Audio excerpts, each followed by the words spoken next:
Bokschi qizlarimiz Serbiyadagi jahon chempionatini tarixiy natija bilan yakunladilar.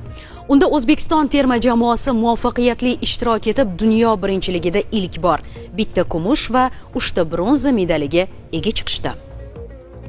Shu kunlarda sport sohasidagi muvaffaqiyatli g'alabalarning keti uzilmayapti. Quvonarli holat desak, xato qilmagan bo'lamiz. Lekin aynan shu bosqichga yetib kelgunga qadar sportchilar juda ko'p ter to'kadi, mehnat qiladi. Albatta, ularning salomatligi, ruhiy holati ham ahamiyatli. Ularga biriktirilgan shifokorlarga esa yanada ko'proq mas'uliyat yuklatilgan. Sport tibbiyoti ilmiy-amaliy markazidan gapiramiz. Rossiyalik tajribali shifokor va federatsiya assotsiatsiyalar tibbiyot xodimlari ishtirokida davra suhbati bo'lib o'tmoqda.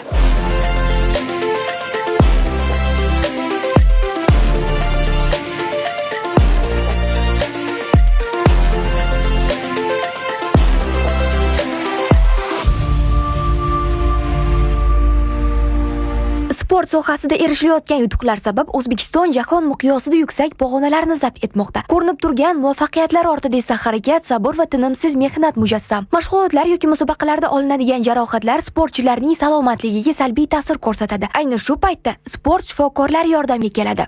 Rossiya davlati bilan tuzilgan memorandumdan misol tariqasida mana bugungi kunda yetakchi mutaxassis tashrif buyurgan markazimizga va ushbu mutaxassis kerakli bo'lgan, ya'ni reabilitatsiyada qo'llanilishi mumkin bo'lgan muolajalarni o'zini praktikasidan ko'rsatib beryapti.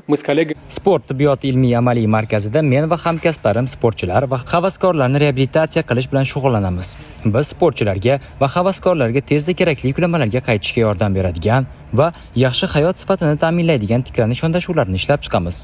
O'zbekiston Respublikasida sportning o'sib borayotganligini inobatga olgan holda biz bu yo'nalishda ishlayotganligimiz va respublika markazidagi hamkasblarimiz bilan hamkorlik qilishdan juda mamnunmiz. Kasalning isitmasi oshkor qilmasidan oldin davolagan yaxshi bo'lganidek, kuzatilishi mumkin bo'lgan muammolarni ham oldindan bartaraf etgan va yechim topgan maqbulroq. Axil suxajilayasining yirtilishi, shikastlanishi tendinit degan tizdagi muammolar juda ham ko'p uchragan muammolar hisoblanadi.